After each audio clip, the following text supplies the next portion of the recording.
Hare Krishna!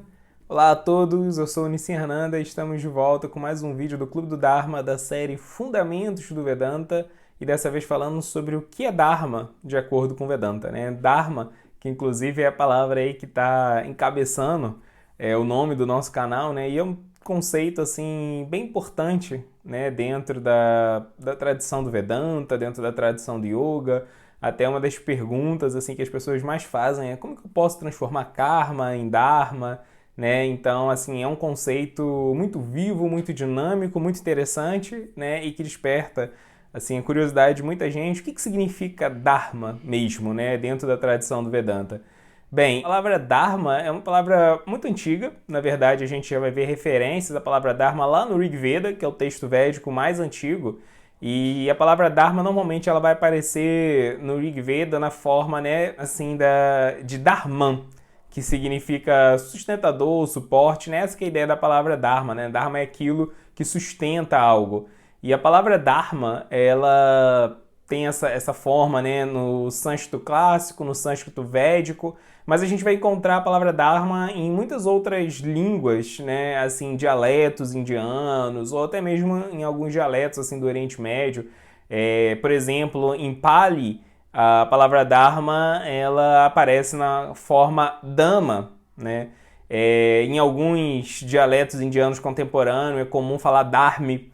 Então a palavra Dharma, ela tem assim uma presença muito forte, né, em línguas que derivaram diretamente do sânscrito. E a gente vai ver uma tentativa de traduzir Dharma, que não é uma coisa fácil, né? Qual que é a tradução assim exata de Dharma? Como a gente falou, né, se você pegar a etimologia da palavra, Dharma está ligado à ideia de sustentação, de suporte. Mas a palavra Dharma é usada para designar um conceito assim muito complexo, muito maior, né, do que assim uma mera tradução literal da palavra, ou mais do que uma mera investigação assim etimológica, né? Então é muito difícil traduzir Dharma e, como a gente estava falando, uma primeira tentativa de traduzir Dharma foi feita pelo imperador Mauryan Ashoka, né, famoso, assim, famoso por ajudar a propagação do budismo. O imperador Ashoka, ele promoveu o famoso também Édito de Kandahara. E nesse édito, né, que é um édito que foi gravado assim em pedra, ele dá uma tradução, né, de Dharma para o grego, porque a ideia do édito era explicar, né, assim, as leis que ele estava promovendo baseado no budismo, né, que promoviam a ahimsa, tudo isso dentro da legislação do império dele. E então, assim, a ideia queria mostrar para os países vizinhos, né, quais eram as leis que ele estava promulgando, né, até para facilitar as relações diplomáticas, para facilitar as atividades missionárias dos monges budistas. Então esse mesmo édito, ele assim tinha versões em aramaico, né, em grego. E aí como que Ashoka, né, e as pessoas que ajudaram Ashoka a compor esse édito, eles traduzem Dharma por Eusebeia, que significa piedade, bondade, né? Então, assim, a tradução deles, apesar de se distanciar da origem etimológica da palavra, ela guarda uma certa semelhança com a verdadeira concepção de Dharma, que a gente vai ver aqui, né? Dentro do contexto védico e dentro do contexto do Vedanta. Então, a palavra Dharma, como a gente falou, né, é um termo muito antigo e que já marca a presença muito forte nos textos védicos originais. Então, a palavra Dharma, por exemplo, ela aparece 63 vezes no Rig Veda. A gente vai ver que no Rig Veda, a palavra Dharma está muito ligada a essa ideia de ordem, né? Por exemplo, é dito que o Brahman, ou seja, a verdade absoluta, a verdade transcendente, usa o Dharma para criar ordem a partir do caos, né? Que o Brahman usa o Dharma para separar a terra dos céus, que o Brahman usa o Dharma para separar a terra dos mares, né? Ou seja, a ideia ali de que está criando uma criação ordenada, uma criação que tem padrões, uma criação que é harmônica, né? É dito que Brahman também usa, inclusive, o Dharma para criar as montanhas e as planícies, ou seja, a variedade desse mundo que está em harmonia entre si, a ordem cósmica, de uma forma geral, deriva do Dharma, né? Então, assim, também é dito no Rig Veda que os deuses usam o Dharma para criar estabilidade a partir da instabilidade, né? O universo é dito que assim por si só ele é instável, ele é caótico, ele é desordenado, ele tende à destruição, ele tende à decrepitude, mas os devas, os seres ali divinos, os agentes do Brahman, eles estão usando o Dharma para fazer com que esse mundo ele se preserve, né, ordenado. Então assim, o Dharma é quase como que um instrumento de administração divina desse mundo, né? No Atharva Veda, a gente já vai ver essa ideia de que o Dharma ele faz parte da própria lei cósmica, né, desse mundo, ele está ajudando a reger a estabilidade desse mundo e que, portanto, né, se alguém se alinha ao Dharma, se alguém segue o Dharma, essa pessoa também está sendo um agente da ordem, né? Então, de novo, essa ideia de ordem ela aparece no Atharva Veda, mas enquanto no Rig Veda a gente vai ver a ideia de Dharma e ordem muito ligado ao próprio Brahman, à própria verdade transcendente, a verdade absoluta e aos devas, né, os seres divinos, semideuses que ordenam esse mundo, que protegem esse mundo, que administram o cosmos. A gente já vai ver no Atharva Veda a ideia de Dharma tocando um pouco mais a vida humana, né? Ou seja, se eu sigo as leis do Dharma, né, se eu sou aderente ao Dharma, aos princípios, aos valores éticos, morais que emanam do Dharma, então eu também estou ajudando a manter essa ordem cósmica, né? E a gente vai ver que nos Vedas, de uma forma geral, Dharma está muito ligado a um significado ritual, né?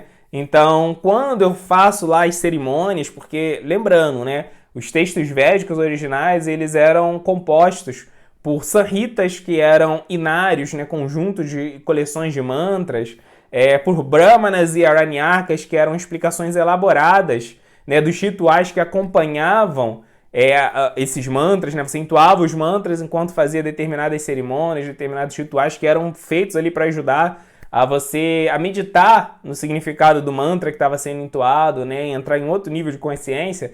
Então, assim, os textos védicos eles são muito ritualísticos, né? Então, Dharma está muito ligado a você utilizar desses rituais para você entrar em comunhão com a ordem cósmica e com os defensores dessa ordem cósmica, que são os deuses, né? Os devas.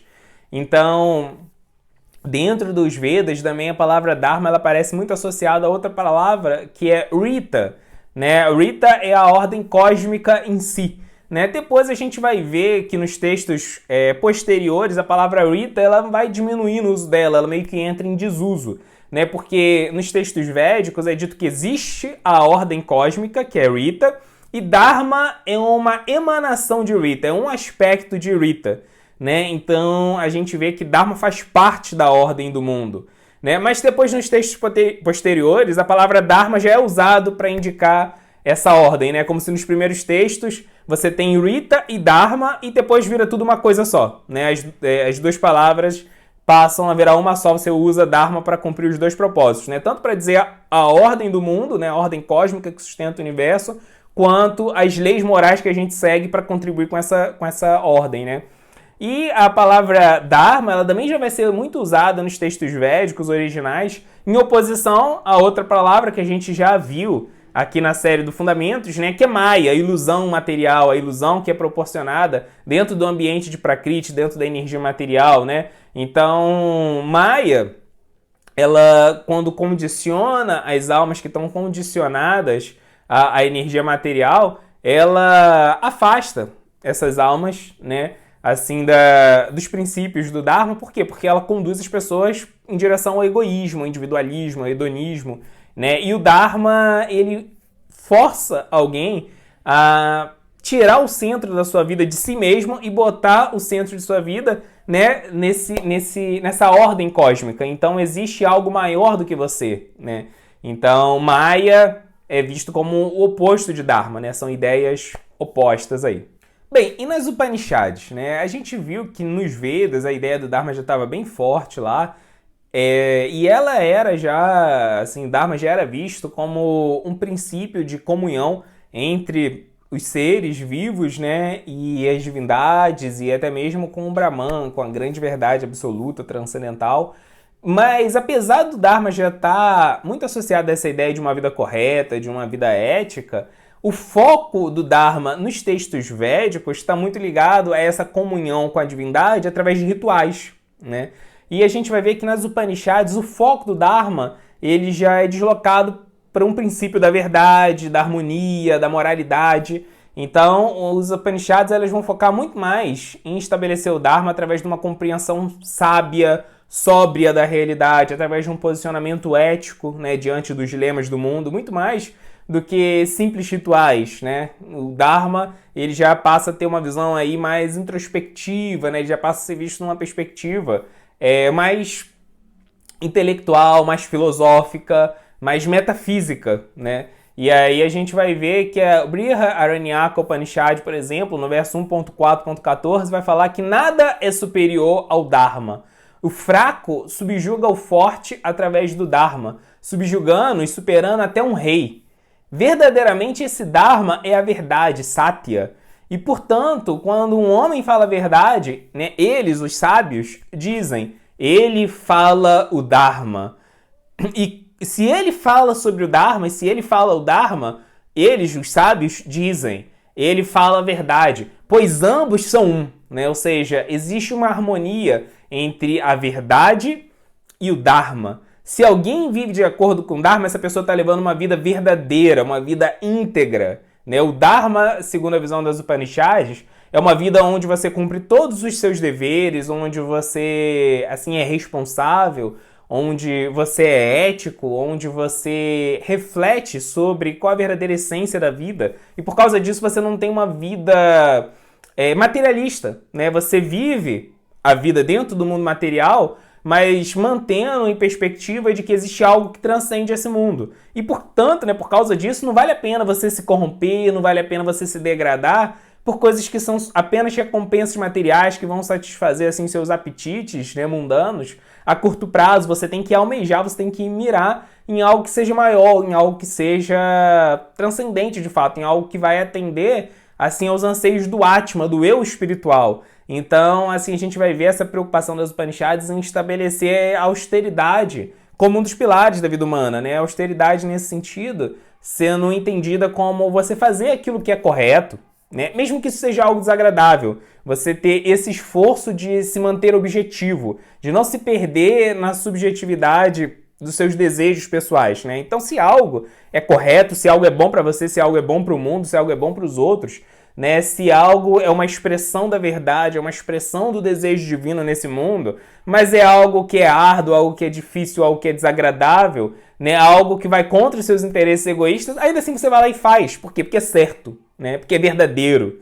Então isso é Dharma, né? E também se algo é agradável para você, né? Se algo vai te trazer uma satisfação a curto prazo, mas essa mesma coisa ela é imoral, essa mesma coisa ela viola os princípios do Dharma, se isso vai prejudicar, né, alguém, se isso vai acabar com a harmonia do mundo, ou pelo menos vai acabar com a harmonia, né, de uma parte do mundo, assim, isso é o suficiente para você se manter afastado daquilo, né? Porque Dharma, de novo, significa a manutenção da ordem das coisas, a manutenção da harmonia, né? Então você vive assim por um propósito maior do que você mesmo. Se você vai ter prazer com algo, mas isso vai ser algo objetivamente errado, então você se afasta de fazer aquilo, né? Então as Upanishads elas vão trabalhar isso, essa ideia de Dharma como sendo uma combinação de uma reflexão profunda sobre a realidade, uma investigação daquilo, né, que transcende a vida ordinária e permite que a gente se situe na nossa verdadeira identidade espiritual e que a gente traduza, né, o produto dessa reflexão filosófica, teológica, metafísica para os atos práticos da nossa vida ordinária, da nossa vida comum, né? Então você vive aqui pautado por uma ética que transcende meramente assim, a ética social. Você vive, né, a vida social, mas pautado por uma ética espiritual. Essa é a visão de Dharma dentro das Upanishads. Bem, e nas Itihasas que a gente vai ver assim o tema do Dharma sendo abordado de uma forma bem poética, bem trabalhada, né? Os Itihasas, eles são assim os épicos da Índia, os grandes épicos da Índia, né? Que é o Ramayana e o Mahabharata e alguns outros contos menores. Então, neles a gente vai ver toda aquela discussão assim filosófica, teológica sobre Dharma que a gente viu sendo travada lá nos Upanishads, agora sendo traduzida para uma esfera mais prática, né, para a esfera da pessoa comum, inclusive. Né, a gente vai ver que as Upanishads elas eram um objeto de debate, de reflexão, de discussão, entre os grandes brahmanas, entre os grandes, né, sacerdotes, intelectuais, ou então dentro da aristocracia também, né? A gente vai ver que tem pessoas ali que eram treinadas desde a infância para participarem, né, para tomarem parte desses debates assim intelectuais. Mas a gente vai ver que nas itirraças, o Dharma ele já começa a ser discutido assim dentro da vida das pessoas comuns, né, de uma forma geral. Então, no Ramayana, a gente vai ver que o Ramayana ele está muito preocupado em estabelecer o Dharma em cada um dos personagens principais, né? O Ramayana ele é o épico que conta a história da vida de Ramachandra, né? Um avatar, uma manifestação do próprio Deus, do próprio Vishnu dentro desse mundo, e ele vem para mostrar como era ser um rei ideal, né? Ou seja, como um rei pode cumprir o Dharma sendo líder ali, né, de uma determinada sociedade, uma determinada tribo, de uma determinada nação, né? E como que ele pode, através do seu papel administrativo, traduzir os valores eternos, atemporais e espirituais do Dharma.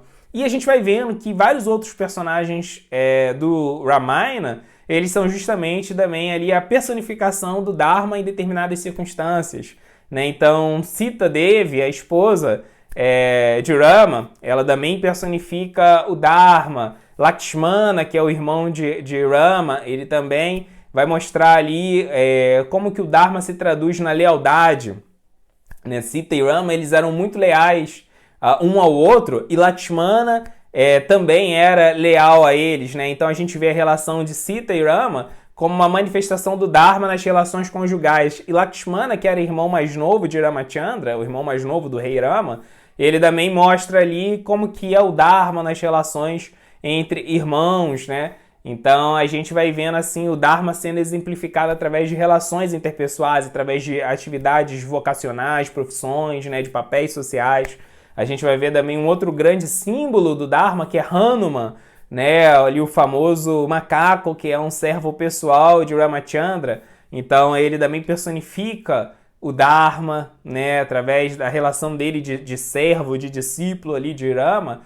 Mostra muito como que também é o Dharma, né, de um devoto com Deus, né? Então a gente vai ver nesses exemplos práticos. E no Mahabharata, a gente também vai ver assim que o Dharma ele é um ponto central da história, né? Tanto que um dos grandes heróis do Mahabharata é Yudhishthira. Yudhishthira Maharaj, o rei Yudhishthira, ele é dito que ele é filho do Dharma, ele é filho de Dharmaraja, né? Então, existe entre os deuses que administram, né, esse cosmos, existe um desses deuses que é Yamaraja, o deus da morte, né? E esse mesmo Yamaraja é dito que ele também é Dharmaraja, né, o responsável por ajudar as almas a se manterem assim aderentes ao Dharma. Então, quando a gente morre e nasce, né, a gente reencarna em um outro corpo, esse próprio processo, né, de reencarnação é para ajudar a gente a aprender mais sobre o Dharma, a gente se filiar mais ao Dharma. Então, o próximo nascimento que a gente vai ter vai depender do karma que a gente acumulou nessa vida, né? Então, a forma com a qual a gente vai se conectar ao Dharma na próxima vida é uma resposta, né, de certa forma, ao karma que a gente acumulou. Porque o karma que a gente acumulou é justamente o quão egoísta a gente foi, né? Tá relacionado ao nosso egoísmo. Então, o egoísmo, como ele afasta a gente, né, do Dharma. Então, assim, o Dharma que a gente vai ter na próxima vida, o tipo de papel social, o tipo de deveres que a gente vai ter que cumprir, de certa forma é um antídoto ao tipo específico de egoísmo que a gente cultivou, né, nessa vida atual. Então, o Deus da morte e portanto, né, também o Deus que está relacionado ao processo de reencarnação ser o mesmo Deus que está conectado a cuidar, né, da administração do Dharma nesse mundo, faz muito sentido, né? E é dito que o Yudhishthira Maharaj, ele é um filho, né, desse Dharmaraja, desse Deus que ajuda a cuidar do Dharma nesse mundo, né? E ele é um dos grandes heróis do Mahabharata e a gente vai vendo ele dando demonstrações de como é seguir o Dharma de forma prática, né? Na própria vida dele, ele vai passando por várias aventuras, ele passa por situações muito difíceis e ele sempre se mantém fiel ao Dharma e o Dharma ajuda ele a ir superando esses problemas que vão aparecendo ao longo da jornada épica que ele vai travando, né, ao longo do livro. E o ponto alto, inclusive, do Mahabharata, o auge, o clímax do livro, é a famosa Batalha de Kurukshetra, né, que é uma batalha, não era uma batalha comum, era uma batalha pelo Dharma. Né, a gente vai ver nessa batalha dois exércitos, de Gladiano, né? E um deles é o exército liderado por Yudhishthira Maharaj, né? Pelo próprio Yudhishthira aí, que ele é um exército que está defendendo o Dharma, está lutando em favor do Dharma. E o exército rival, o exército que ele está combatendo, é o exército liderado por Duryodhana, né? Duryodhana, que era primo de Yudhishthira, ele é a personificação do Adharma, né? Ou seja, justamente ele é visto assim como a personificação de tudo aquilo que viola, tudo aquilo que vai contra ao Dharma, né? Então ele é assim o egoísmo, o desejo de explorar, o desejo de controlar as coisas por motivações assim hedonistas. Então esses dois exércitos eles lutam em Kurukshetra, né? Kurukshetra é chamado no próprio texto do Mahabharata de Dharmakshetra, a terra do Dharma, né? Então esse lugar, esse campo de batalha, ele não era um lugar comum. A batalha foi travada no campo assim do Dharma, na terra do Dharma, porque era uma batalha para decidir o destino do Dharma. Então a gente vai ver assim no Mahabharata a defesa do Dharma, a luta pelo Dharma, sendo mostrada também como uma defesa do próprio mundo, é uma luta para salvar o mundo. Quando você luta para proteger o Dharma, para seguir o Dharma, você está ajudando a proteger o próprio mundo, a integridade do mundo em si. E o contrário, né? Quando você viola o Dharma dentro da sua esfera pessoal, individual, na sua vida privada, isso não é algo assim que só afeta você, né? É algo que viola, inclusive, a própria ordem cósmica. Então a gente é convidado a lutar junto com Yudhishthira na nossa vida para defender o Dharma, né? Isso é uma mensagem muito importante do Mahabharata. Bem, e como a gente sempre faz aqui nessa série, né? A gente vê o que é cada um dos conceitos a partir da ótica do Vedanta, mas a gente também tenta fazer uma comparação, ver como que as outras escolas de pensamento indiano também analisavam, né, esse mesmo conceito. Então, Dharma, como que o Dharma era visto pelos Siddharshans, né, pelas outras grandes escolas de pensamento ali que derivaram dos Vedas?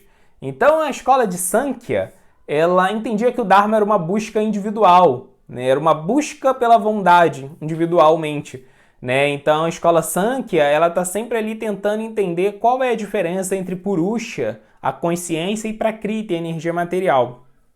E a gente vai ver que dentro da escola de Sankhya existe essa preocupação de que Purusha não seja afetado, não seja influenciado pela Prakriti, se mantenha ali, né, como superior a Prakriti, cultivando o Dharma, cultivando essa bondade, né, assim, na sua vida privada.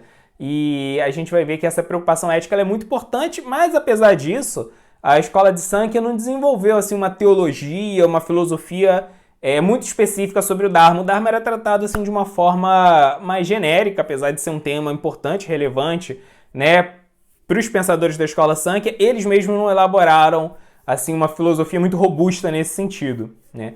A escola Nyaya, que é uma escola que está mais ligada à lógica, ela vai falar um pouco sobre Dharma também, né? O filósofo Udayana, ele escreveu no livro Nyaya Kusumanjali, que é um dos principais guias assim, da escola Nyaya, que o Dharma ele é uma prova de que Deus existe. O Dharma ele pode ser usado como uma prova do teísmo, né? Por quê? Ele vai falar que existe, né, assim, regras objetivas que mantêm a ordem nesse mundo. Então, por exemplo, se as pessoas elas são competitivas entre si e essa competitividade ela vai escalando assim até chegar a níveis de agressividade, hostilidade, isso é uma coisa objetivamente ruim para o mundo, né? Então, se uma pessoa faz o mal para outra, se uma pessoa vai lá e viola os direitos de outra pessoa, rouba a propriedade de outra pessoa, é agressiva sem necessidade com outra pessoa, né? Essas coisas são objetivamente erradas. Qualquer pessoa em sã consciência entende que essas coisas são erradas, independente da cultura dela, independente da ideologia dela, né? Tem valores que nós temos que são diretamente afetados pela nossa cultura, mas tem outros valores assim que são universais, né? E o Dharma, ele é a base desses valores que são universais. Então tem certas coisas que objetivamente se a gente fizer, a gente vai fazer mal para o mundo e a gente vai ajudar a criar instabilidade, né, no seio da sociedade.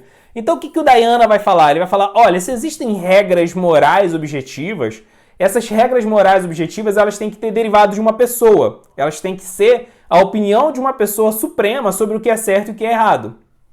né? Ele fala que se a gente não tivesse a existência desse ser supremo, a gente estaria na mão das regras culturais, dos valores culturais, né? E valores culturais dificilmente iam chegar num consenso sobre coisas que são universalmente boas e coisas que são universalmente erradas, né? Tudo seria, assim, bem relativista. Então ele fala, tem que existir uma pessoa suprema de quem valores supremos emanem, né? E esses valores supremos são o Dharma. Então ele fala, observando o mundo, né? Observando a objetividade e universalidade de certos valores morais, a gente consegue entender que o Dharma de fato existe. E vendo que o Dharma de fato existe, tem que existir uma pessoa de quem o Dharma emana, essa pessoa é Deus, né? Então a gente vai ver ali que a escola do Nyaya se preocupou, né, em refletir sobre a existência ou não de Deus, e assim o Dharma foi uma das chaves aí que eles usaram para fazer esse tipo de inferência lógica, né? Lembrando que dentro da escola Nyaya a gente vai encontrar os dois tipos de pensadores, né? Tem tanto teístas quanto ateístas. A escola do Vaisheshika, que era uma escola que estava ali mais interessada em entender como o universo é composto, né? Do que esse mundo é composto, também pensou sobre o Dharma. Inclusive no Vaisheshika Sutra, que é um dos principais, se não o principal texto da escola Vaisheshika, é dito que existem 17 qualidades que compõem a realidade, 17 características fundamentais da realidade. E o Dharma e o Adharma, eles são duas dessas 17 qualidades, né? Então, assim, tanto o Dharma quanto a ausência do Dharma, tanto o Dharma quanto aquilo que afasta a gente do Dharma, são componentes fundamentais desse mundo.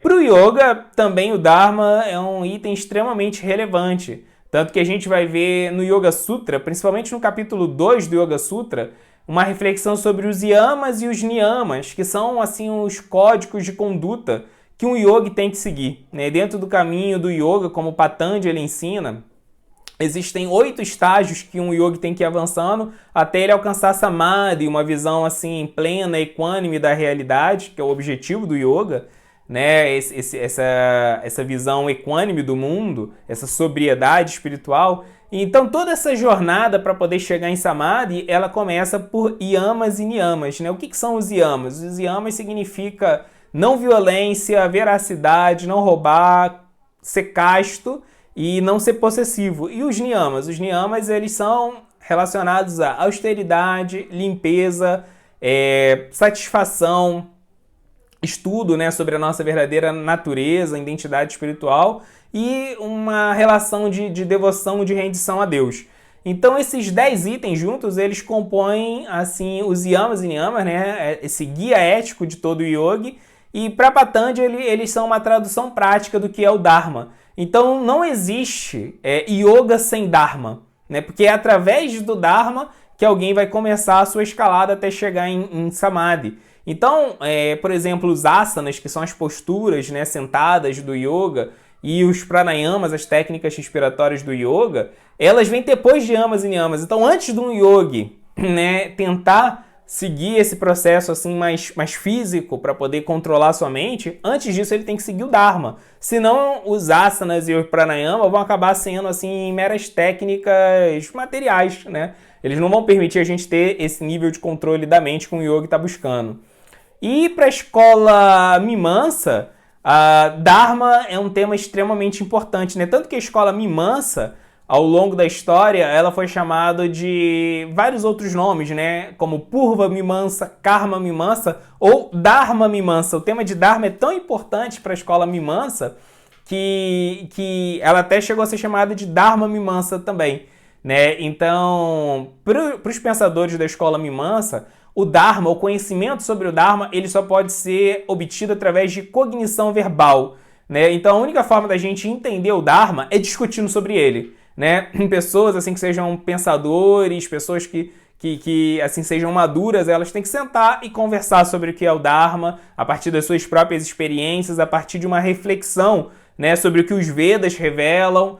Então, elas depois têm que transmitir assim, o resultado dessas discussões, né, para pessoas menos inexperientes, que vão ouvir, que vão aprender ali e que depois vão tentar traduzir aquilo na sua própria vida prática e vão amadurecer e depois vão debater também e vão transmitir para outras pessoas. Então, eles vão falar que esses debates, né, sobre o Dharma, eles são muito importantes para ajudar a gente a construir uma compreensão sobre o Dharma.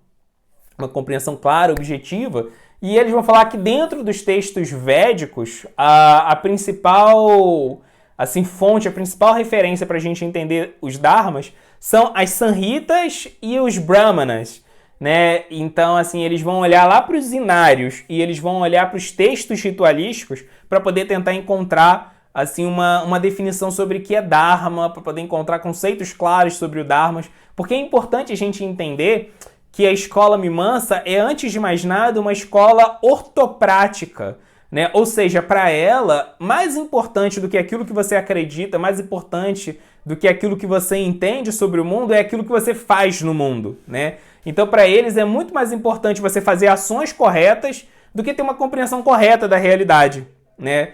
Então, a gente vai ver que isso, inclusive, é uma diferença entre a escola Mimamsa e a escola Vedanta. A escola Vedanta, ela também é ortoprática, ela também está, assim, ligado a praxis, né? Ou seja, questões pragmáticas desse mundo, como um vedantista se comporta, como ele se relaciona com o mundo, como ele se relaciona com as outras pessoas. Isso tudo é importante para o Vedanta. Mas o Vedanta, ele não se limita a ser ortoprático. O Vedanta, ele também tenta ser ortodoxo, né? O que significa ortodoxo, né? A gente normalmente usa essa palavra ortodoxo dentro do senso comum com uma concepção de algo assim muito fundamentalista, né? Mas não é essa a ideia da palavra ortodoxo, né? A etimologia de ortodoxo significa justamente compreensão correta. Então, ou seja, o Vedanta, ele não está assim preocupado só da gente entender, não está preocupado só da gente fazer ações corretas nesse mundo, mas ele também está preocupado que a gente entenda a realidade tal como ela é. Então, a gente vai ver esse tipo de declaração na Sirisha Upanishad, né? De que alguém tem que agir de forma correta, mas tem que combinar isso com uma compreensão correta do mundo.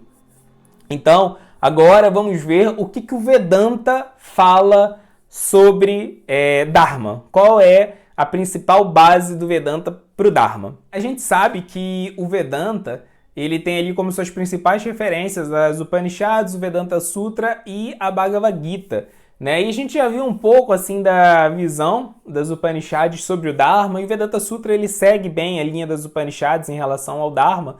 Então, assim, a grande linha mestre dos Vedantistas quando vão falar de Dharma é de fato a Bhagavad Gita, porque a Bhagavad Gita é um texto de Dharma, é um texto assim explicitamente focado no tema Dharma. E Krishna vai falar sobre isso muitas vezes ao longo do texto, né? E a gente vai ver que, por exemplo, no capítulo 3, Krishna fala uma coisa muito interessante. Ele vai falar sobre Swadharma, ou seja, o Dharma de cada indivíduo, né? Krishna ele vai falar que, inclusive, é mais importante você seguir o seu Dharma, mesmo que você seja mal sucedido seguindo o seu Dharma, mesmo que você seja derrotado, né, usando a linguagem que Krishna usa, é melhor você ser derrotado seguindo o seu Dharma do que ter sucesso, do que ter vitória seguindo o Dharma de outra pessoa. Então o Dharma está muito ligado ao papel que você tem nesse mundo, o dever que você tem que cumprir nesse mundo, né? Então é melhor você cumprir exatamente o seu dever, né? E como a gente não tem controle sobre a realidade, nós não somos Ísvaras, isso é um ponto importante da Bhagavad Gita, nós não somos o controlador do mundo.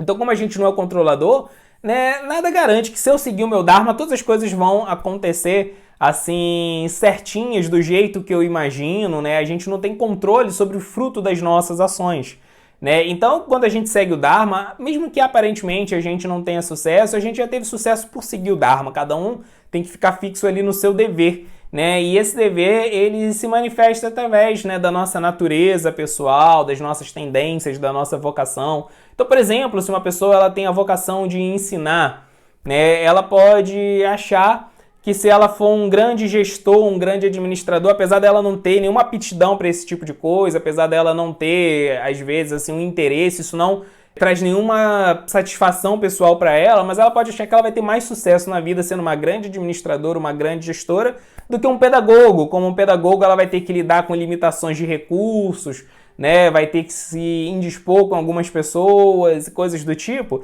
Então, para ter uma vida mais confortável, para ter uma vida até mais bem-sucedida, com mais status, né, ou com mais facilidades, ela pode preferir fazer algo que não é o Dharma dela. Krishna fala, olha, isso não é sucesso. Isso aí que você está achando que é sucesso não é sucesso de verdade. Né? Por quê? Porque isso não vai estar ajudando você a entrar em contato com o seu Atma, com a sua natureza espiritual. Isso não vai estar ajudando no seu processo de autorrealização, né? Seu processo de avanço espiritual.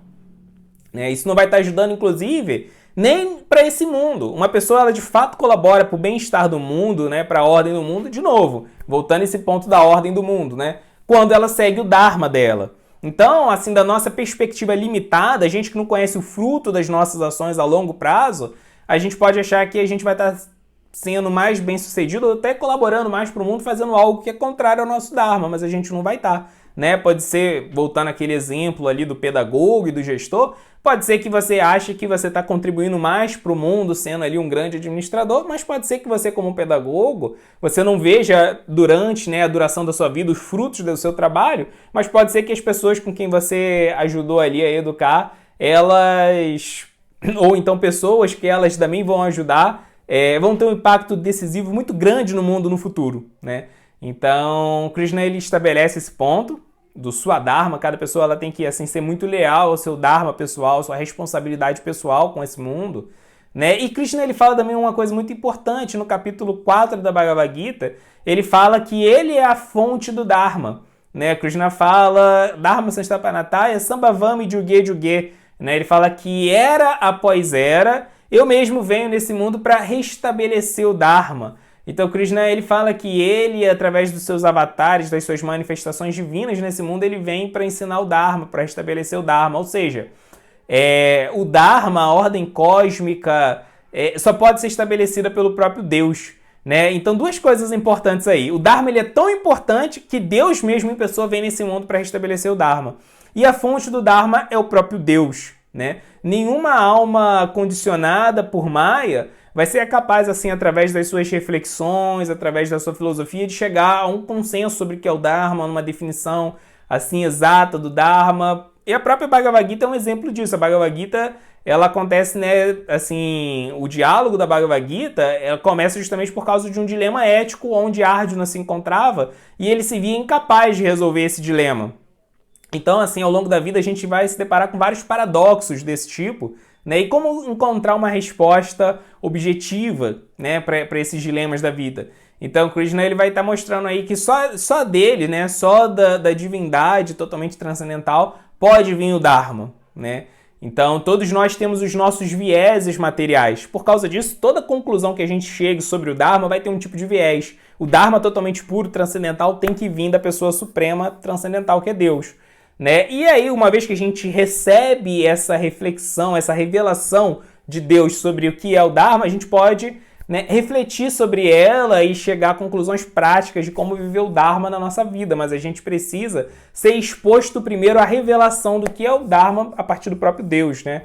E uma outra coisa que aí fica bem claro, né, através dessa ideia que Krishna fala que ele vem era após era estabelecer o processo do Dharma, e é uma ideia que vai ser trabalhada por Vedantistas, outros Vedantistas depois, é a ideia de que existe um Yuga Dharma, um Dharma de cada era.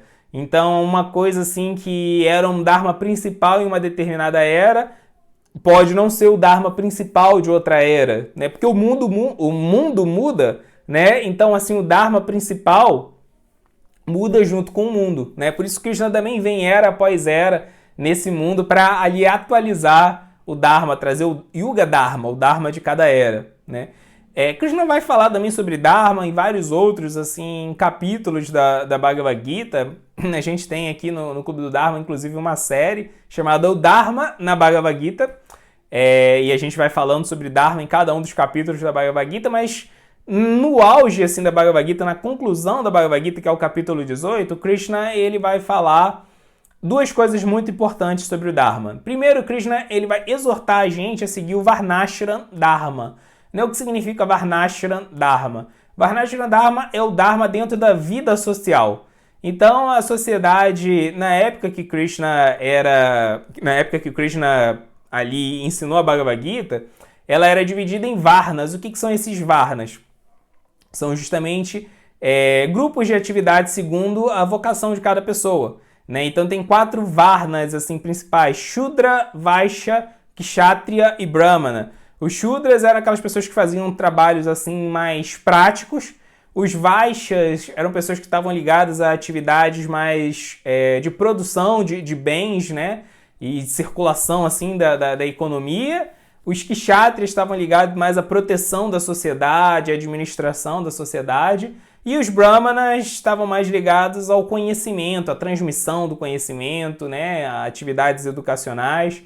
Então, até hoje, né, se a gente pega as atividades profissionais que existem hoje, apesar de serem bem mais complexas, né, do que a sociedade ali feudal onde Krishna viveu, a gente vai ver que dá para até dividir, né, as atividades profissionais que a gente tem mais ou menos nesses 4 grupos, né? Vai ter algumas interseções, vão ter algumas peculiaridades, mas assim a essência do que Krishna falou se preserva aí, né? Existem varnas, existem assim atividades vocacionais, atividades profissionais distintas nesse mundo. Então a gente tem que se manter leal à nossa vocação pessoal para trabalhar. Isso inclusive faz parte do nosso Swadharma, do nosso Dharma individual, como a gente viu lá no capítulo 3, né? E também, além do Varna, existe o Ashram. O Ashram é o estágio da vida que a gente está vivendo atualmente, né? Então, para cada estágio da vida, existe um Dharma específico, né? Na sociedade onde Krishna viveu, esses ashrams, esses estágios, eram conhecidos como Brahmacharya, Grihastha, Vanaprastha e Sannyasa. Né? Então, o que é o Brahmacharya? Brahmacharya é o estudante. A palavra Brahmacharya está ligado a isso. Achara significa comportamento, né? E Brahma vem aí de Brahman mesmo, né? Aquele que se comporta como o Brahman, ou seja, aquele que tenta aprender a se comportar como uma alma espiritual. Então, a gente, na fase de Brahmacharya, somos estudantes, estamos aprendendo a lidar, né, com esse mundo. A gente está aprendendo a desenvolver a nossa própria vocação e a gente também está, além disso, aprendendo a identificar a nossa natureza espiritual e viver de acordo com valores espirituais, né? Então, primeira etapa da vida, nós somos estudantes, né? E até hoje, nas sociedades seculares, a gente vê isso. A gente começa a vida estudando. A boa parte da nossa infância e adolescência a gente gasta numa escola, e natural, né? Porque a gente precisa de conhecimento, a gente precisa desenvolver nossas habilidades, a gente precisa desenvolver nossa capacidade de ter sociabilidade, né, sociabilização ali saudável, para a gente poder fazer qualquer outra coisa prática na vida, né? Então, para a gente se tornar adultos maduros, primeiro a gente precisa estudar. E dentro da sociedade védica, a gente vai ver que essa necessidade de estudo, ela era conciliada, ela era vinculada não só ao estudo, né, para adquirir conhecimento prático sobre o mundo, mas também, assim, conhecimento prático sobre a nossa natureza espiritual. Então, o Dharma do Brahmacharya é estudar, é cultivar também valores, virtudes, junto ali, né, do treinamento que ele vai receber do seu guru, do seu mestre, do seu professor, né? Então, não existe só uma preocupação do estudante em aprender conhecimento teórico, mas também, assim, em criar um caráter sólido, robusto, um caráter, de fato, espiritual. O processo de educação era muito valorizado dentro da cultura védica também como um treinamento espiritual. Aí, uma vez que a pessoa ela já passou por esse processo, ela então vai poder entrar no segundo ashram, no segundo estágio da vida, que é o grihastha, né? A palavra grihastha significa aquele que está em casa. Então, é a pessoa que já está ali envolvida com a vida familiar, já se casou, tem filhos, tem uma profissão, tem deveres sociais para cumprir, né? Provavelmente quando ela já chega nessa idade adulta, né? Ela também agora tem parentes idosos que ela tem que cuidar, né? Os mesmos parentes que cuidaram dela quando ela era uma criança, agora ela tem que cuidar deles. Então, assim, o Grihastha, ele tem dependentes, né? Tanto crianças que estão ali sobre a proteção dele, quanto já parentes idosos que estão também precisando ali do apoio dele. E não só esses parentes, né? É dito que o Dharma do Grihastha é ser caridoso. Então, o Grihastha, ele tem que entender que ele está em casa agora, né? Como o nome diz, Grihastha, mas que a casa dele não é, assim, o centro da existência dele, né? O centro da existência dele é o próprio Deus, e todas as outras criaturas são partes de Deus, né? Então, ele tem que ser caridoso, bondoso, ele tem que ajudar a proteger todas as entidades vivas que ele puder, né?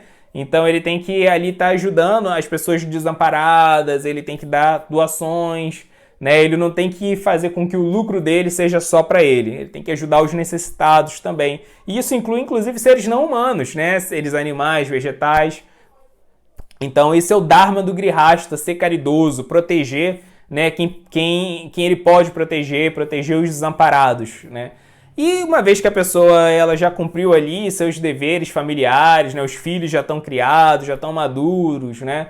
Já tem sua própria vida, e essa pessoa ela já cumpriu seus deveres profissionais também, Então ela vai poder agora entrar no terceiro ashram, que é o Vanaprastha, né? Então, o que é o Vanaprastha? O Vanaprastha é justamente aquela pessoa que agora se aposentou dos seus deveres materiais, né? Então, o casal que agora já cumpriu seus papéis sociais, eles agora vão dedicar a velhice, né? Vão dedicar os últimos anos da sua vida para peregrinar, para cultivar desapego, né? Justamente para poder cultivar compreensão espiritual. Muitas vezes a gente fica tão imerso na vida prática, né? A atmosfera da vida familiar, ela tem, né? Muitas demandas, a gente tem muitos deveres para cumprir, né? Temos que fazer muitas coisas nas nossas atividades profissionais, no cuidado, né, com a nossa casa, com os nossos parentes, que muitas vezes isso acaba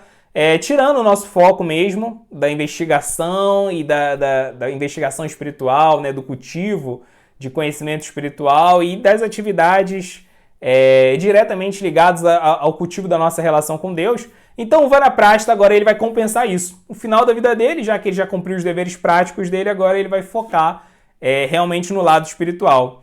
E por fim tem o sannyasa, né? O Vanaprastha, como a gente falou, ele vai estar ali cultivando renúncia, desapego, mas normalmente os Vanaprasthas são um casal, né? O casal vai fazendo isso junto, o casal que por anos foram grihastas juntos, agora eles são Vanaprasthas juntos. Então o sannyasa, ele é um renunciante completo, né? Então, o sannyasa, ele não tem nenhum envolvimento assim com a vida familiar, ele é um monge de fato, né? Totalmente livre de qualquer demanda social e ele vive para poder viajar e pregar a mensagem de Krishna, vive para viajar e pregar a mensagem espiritual. Então, esse é o sannyasa.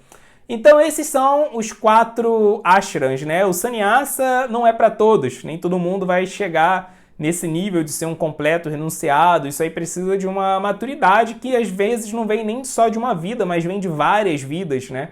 Então, os outros 3 estágios já são mais acessíveis, né? Todo mundo vai ter que estudar, trabalhar e depois se aposentar, né?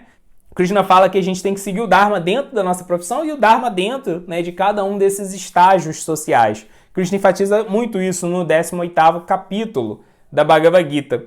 Mas nesse mesmo capítulo, no finalzinho, Krishna fala que existe, além desses dharmas, um sanatana dharma, um dharma que é eterno, porque todos esses dharmas estão muito ligados à nossa vida dentro desse mundo material, né? A nossa profissão, a idade que a gente está, né? O ashram está muito ligado à idade, se a gente agora é um estudante, se agora a gente é casado, se agora a gente é aposentado, né? Então, existe um dharma que é diretamente relacionado à nossa identidade espiritual. E esse sanatana dharma é justamente a gente cultivar a nossa relação com o próprio Deus, né? Inclusive, Krishna vai falar no verso 66 do capítulo 18 da Bhagavad Gita, ele fala, né? Não temas, né?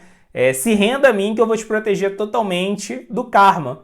Então, Krishna, ele fala que no final das contas, só quem pode proteger a gente totalmente do karma é ele mesmo, né? Porque se a gente cumpre os nossos dharmas perfeitamente, ainda assim vai ter algum tipo de viés, né? Como a gente falou, nós somos condicionados por Maya, então mesmo a nossa tentativa de ser o melhor pai, a melhor mãe, de ser o melhor profissional, de ser ali, né, o melhor cidadão, tudo isso vai ter falhas. Por mais que a gente seja sincero, por mais que a gente seja esforçado, né? Mas quando a gente se rende a Deus, Deus ele é infinito, Deus ele é todo poderoso, né? Então, assim, quando a gente se relaciona com Deus, ele compensa nossas falhas. Ele pode proteger a gente das reações pecaminosas das nossas atividades, né?